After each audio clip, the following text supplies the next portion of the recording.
We are in the midst of severe or significant transition or transformation. This transformation is so compelling that we call this as Industry 4.0. This is regarding the way we produce products and services. This also brings us a lot of disruptions and change.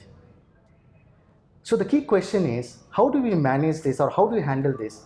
Should we fight it or should we embrace it? So today we are talking to Mr. Saud Zafar. He is the global HR head for Fulcrum Digital, and he's deeply passionate about change management and people transformation. So thank you, Saud, for joining us. Thank you. You are one of the best person to answer this question because let's talk about your own personal journey. Being a hardcore engineer to an HR function, that itself is a significant change. So tell me a little bit about your journey and maybe how did you deal with that change? Thanks for this opportunity. Let me give you some background about myself, which you already highlighted that I'm an engineer by profession. But because of my passion towards the people, because of my passion towards the human HR function, I did my post graduation into HR and moved towards the HR function. I started my journey as a software engineer in one of the big IT organization. Was there for almost 2 years doing the hardcore coding, but I was very clear in my mind that what I want to achieve in life, because this thing about the human relationships always inspires me, and that was the reason that I did my further education and moved towards the HR function. But tell me a little bit more about the change itself. It's not easy to moving into a new function, completely new domain. I'm sure you must have gone through a lot of pains. How did you handle that? Yeah, one thing is we should be clear about what is the purpose in our life. Once we know about it, we will figure out the ways to achieve that. As you correctly mentioned, it was not an easy transformation moving from engineering profession to the HR profession. Initially, it took me almost 9 months to be precise to move from, because there was an IJP rolled out, internal job posting, in one of the IT organization. It took me 9 months actually to move from technical domain to HR domain. Not only that, as part of the movement, I relocated to another location, learned so many new skills. The basic or the core part is about the learning, about your passion, about your purpose of the life. If you are clear about these stuff, you will figure out the ways to achieve it. And mind you, it was not an easy thing, but now I'm proud to say that because I was clear about it, we were able to do it. It was most of internal induced change to a certain extent. So, which I'll come back to in a later question. How do you handle the external induced change? But sorry to interrupt here. Apart from that, I think the credit should also go to the organization, because that gave me an opportunity to move toward the career which I want to pursue. Okay. So it's a combination of both the things.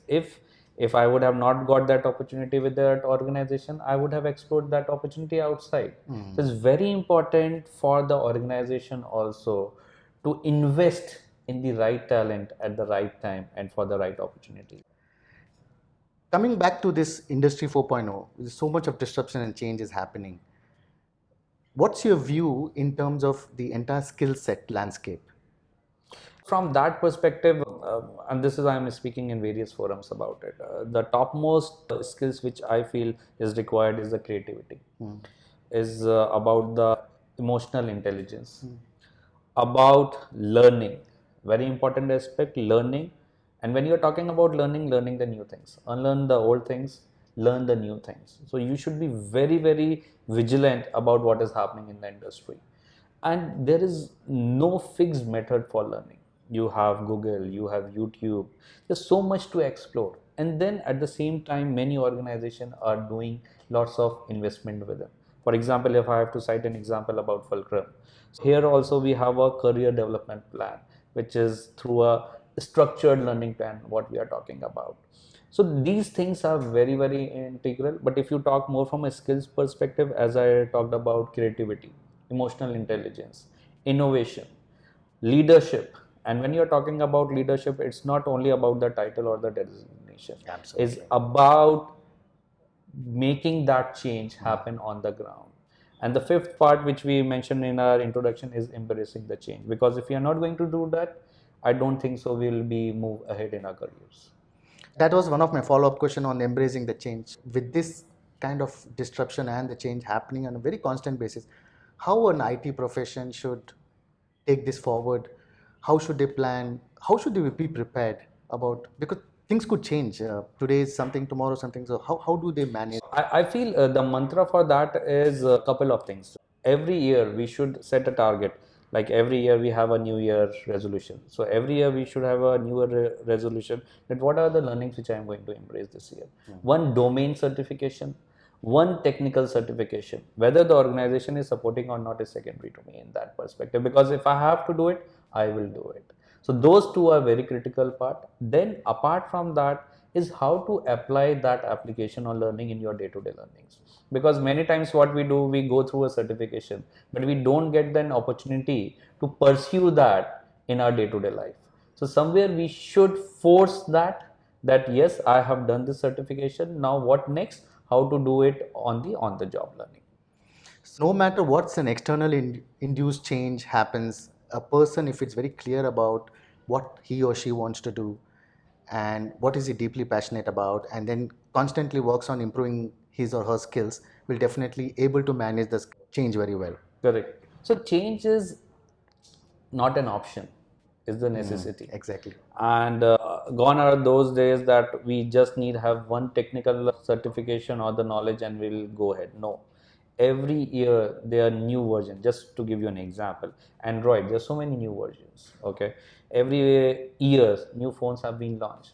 Every year there is an enhancement, and until and unless we are not going to do that, we will never be able to move up in the value chain ladder.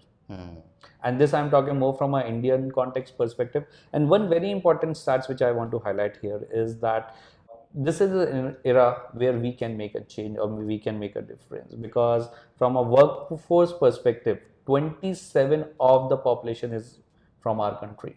But having said that, when you talk from the R&D space, it's hardly 2% actually. So there I see a lot of thing where we can actually improve, and it needs to be done through a continuous learning. And one final thought about young generation or young professional, IT professional, what one or two things they should do on a daily basis so that they don't encompass with this kind of a disruption, or they don't carried away or with these noises. So one thing which everybody needs to done is that don't clutter our mind with many things. Okay, keep it simple. Embrace the change with an open heart. If somebody is giving you feedback, that is for your betterment. Apart from that, there are various apps. It's very important to get into a habit of reading something new daily, whether it is for 10 minutes, 15 minutes, but these things actually make the difference. And this is what I want to give my message to everyone. So thank you so much for taking your time. I really appreciate. We are talking to Mr. Saud Zafar, who is the Global HR Head for Fulcrum Digital. Thank you. Thank you.